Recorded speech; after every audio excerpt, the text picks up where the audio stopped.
भोगावती शिक्षण प्रसारक मंडळाच्या निवडणुकीसाठी सोमवारी सकाळी 8 वाजल्यापासून भोगावती कारखान्याच्या प्रधान कार्यालयात मतमोजणी प्रक्रिया सुरू झाली।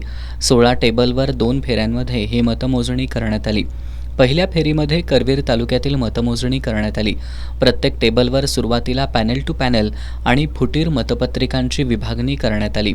त्यानंतर 16 टेबलवर राधानगरी आणि करवीर तालुक्यातील 31 केंद्रांवर झालेल्या मतांची मोजणी करण्यात आली। रात्री 8 वाजेपर्यंत पहिल्या फेरीमधील 11,769 मतांची मोजणी करण्यात आली। त्यानंतर दुसऱ्या फेरीतील मतमोजणी करण्यात आली। फुटीर मतांची संख्या जास्त असल्यानं मतमोजणी प्रक्रियेसाठी वेळ लागत होता।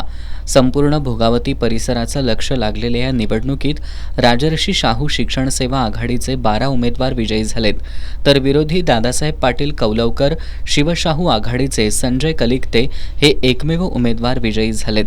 राजेंद्र आडके, बाजीराव दामोदर चौगले, बाजीराव लहू चौगले, अभिषेक डोंगळे, समरसिंह पवार पाटील, प्रमोद पाटील, मोहन पाटील, राजाराम पाटील, रोहित पाटील, सुभाष पाटील, शिवाजी भाट आणि मेडसिंगे दिगंबर अशी राजर्षी शाहू शिक्षण सेवा आघाडीच्या विजयी उमेदवारांची नावं आहेत।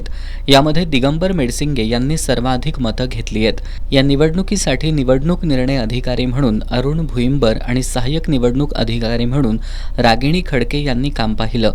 निकालानंतर विजयी आघाडीच्या समर्थकांनी गुलालाची उधळण आणि फटाक्यांची आतषबाजी करत जल्लोष केला।